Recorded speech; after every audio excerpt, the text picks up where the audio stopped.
Magandang umaga po ulit sa inyong lahat mga kamatyas. Ayan, bago matulog, ihabol ko pa ito ang masasabi kong matinding naging laban sa game number 1, round number 5 sa bakbakan nila Super Grandmaster Leiner Perez Dominguez ng USA, ka-teammate ni Wesley. Maipaghihiganti niya ba kontra kay Super Grandmaster Alexis Sarana ang tumalo kay Wesley, dating Russian na ngayon ay Serbian na 23 years old lang, bata pa. Aggressive ang naging laban nila kaya maganda ito. Ang ginawa ni Dominguez, nag-E4, C5 si Sarana, Knight F3, E6 Sicilian D4 open Sicilian, nag-Knight F6, Knight C3 at nag-Knight C6, nag-Knight DB5. Nakikita ko dito gusto ni Dominguez na iuwi sa Sveshnikov pero nag-Bishop B4. Kasi dito usually pag nag-D6, kasi ang idea ng Knight B5, pupunta yan dyan sa D6 check di ba? Pag nag-D6, magbi-Bishop F4, kakapturin ng pawn, pag nag-E5, magbi-Bishop G5. Pasok sa main line ng Sveshnikov na. Hindi tipo ni Sarana, mukhang ayaw niya. Kaya ginawa niya, nag-Bishop B4 siya. Kakaiba ginawa. A3, sinubukan ng bishop, kinapture na, capture. Yun nga lang, maagang binigyan ng bishop perang puti. Nag-D5, kinapture, E takes D5, bishop D3, castling, at nag-bishop G4, bookline pa rin ito. F3, bishop H5, kapansin-pansin ang oras nila.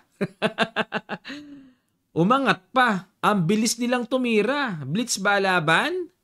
Nag-Bishop G5, Queen B6 check, kabisado nila. King H1, nag-Knight E4, bookline pa rin, hindi pa rin bago ito. Kasi kakapturin ang Knight madadamage siyang kingside kaya inalis pero may Knight F2 check na threat. Hindi makapture ng white ang Knight kasi nakapin ang Queen. Ang ginawa, Knight takes E4, capture, then Queen takes B2. Yun nga lang, sa line na ito, napakainam pa rin sa puti. Bishop pair yan, dalawang espada yan. Queen D6. Bookline pa rin, mahaba pala linya. Bishop G6. Rook AB1. Ang Queen D6 para pag nag-Rook AB1, may suporta yung pawn sa A3. Queen C3, Bishop D5, Rook AB8. Ayun, dito nagkaiba. Bago na yan mga kamatyas. Ang dating tira ay Rook A C8. Diyan pumunta. Okay? O balik tayo. Sarana move Rook A B8. Nag H4. Knight to D4. Pupunta sa F5. May mga ganong trick. Rook FE1. Nag B5.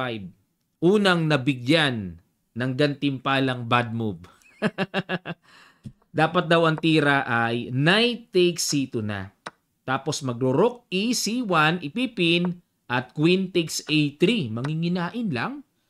Queen takes A3, Knight takes A3, Rook B3, babalik sa C2 force. Tapos H5, iistorboy ng bishop, Bishop F5, G4, and Bishop E6. Dito na lang. Magpapalaglag ng isang pyesa pero may Knight D4 double. Iiwas ang bishop, then dyan mauuwi. Kumbaga, 2 minor pieces sa isang tore, yun nga lang, may 2 connected marching pass pawns. Naku, delikado rin yan. Okay, interesting tong ganitong combination ng endgame. Balik tayo, no? Yun nga lang, medyo nakakailang, mapipin kasi. Kaya ginawa dito ni Sarana, nag-B5 siya. Queen E5, good move. Yan naman ang matinding tira. Walang Knight takes C2 kasi nakapin ng Queen. Hindi pa naman maka-Rook E8, kakapturin lang yan. May back rank mate pa. Nag-Rook BC8, ayan, para maka-Knight takes C2 na, para masuportahan ng Queen. Nag-H5, another good move by Dominguez. Mukhang sinabihan ni Wesley. Bahala ka na, Tola. Ganti mo ko. Kasi nadali si Wesley. Bishop takes C2, Rook E3, another good move. Sunod-sunod ang engine move dito ni Doming. Queen C5. Nako, naglalako ng kulani. Tawag ng tatay ko dyan, naglalako ng kulani Pag puro mali tira. Mga veteranong salita no. Ayun, Bishop E7. Nagkatusok-tusok. Queen B6. Capture. Ayun. Dito kasi mangyari, hindi makasabay eh. Gustuhin man eh. May matchas kagad eh.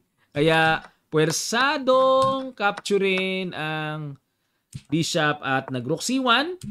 At dito, talagang hindi na nasiyahan sa umuulan na good move ni Doming. Excellent move ang pinakawalan niya dito, mga kamatsas. Napuri talaga ng computer engine. Pakiguess nyo, sa ilang sandali lang, tutuloy kagad natin. Start.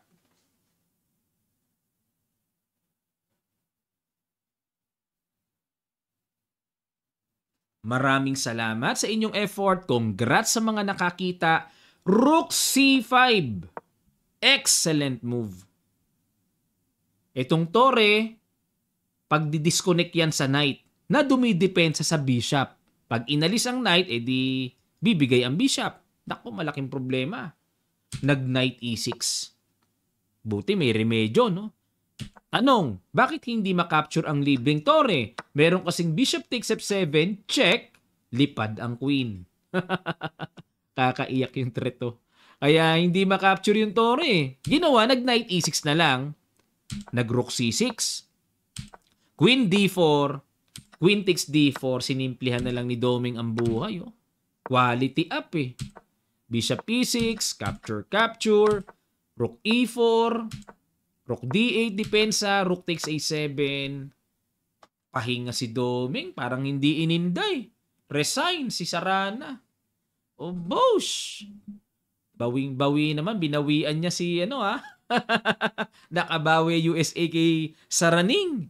Okay mga kamatsas. Nako, very nice game. Kaya sabi ko kako, ihahabol ko ito bago tayo matulog. Ayan, salamat sa mga nakikipagtyaga. Gising pa kayo ha. Linggo kasi ngayon eh, no? Pwede pa magpuyat eh. Ito, pakita ko sa inyo ang standing. Ano ba mga kaganapang nangyari na? Ito, simulan natin kay Magnus. Nanalo si Magnus. Tabla na lang kailangan niya, no? Sa second long game. Wang Hao Gukesh. Nako. Nagse-celebrate na naman ng India. Naunahan ni Gukesh si Wang Hao. At Abasov Salem. Nanalo si Abasov. Vijit, tabla kay Nepo. Tigas talaga ni Vijit, ayaw bumigay Caruana, tabla kay Duda. Ayan, nabanggit ko sa live streaming. Akala ko kalaban ni Pragnananda, si Duda. Iba pala, no? Ang kalaban pala ni Pragi, si Berkes. Ayan, Doming, nakauna kay Sarana. Tatabla na lang ni Doming sa next game. Laglag si Sarana dyan. Grandelius, naunahan ni Erigaisi. Talagang ang Indians talaga malulupites. Berkes Prague. Ayan, tabla. So, deciding game pa, no? Malaman sa game number 2 nila. Pero rooting ako kay Pragnananda, no? Mas maganda si Prague ang makalusot dyan para maganda ang kalugan sa quarterfinals. Next kasi nito, quarterfinals na mga kamatsas. 8 na lang silang matitira after nitong round number 5 Okay, thank you so much mga kamatsas. Salamat po sa inyong matyagang panonood. Round number 5, game number 2, magda-live tayo. Yan po ang inyong antabayanan. Bago tayo magpaalam sa mga nagtatanong po ng ating Kamatsas merchandise, ang link ay nasa comment section below lang. Click nyo lang, pili na kayo. Papadala namin sa inyo door to door. Pwede nating pirmahan. Depende po sa inyong request. Salamat!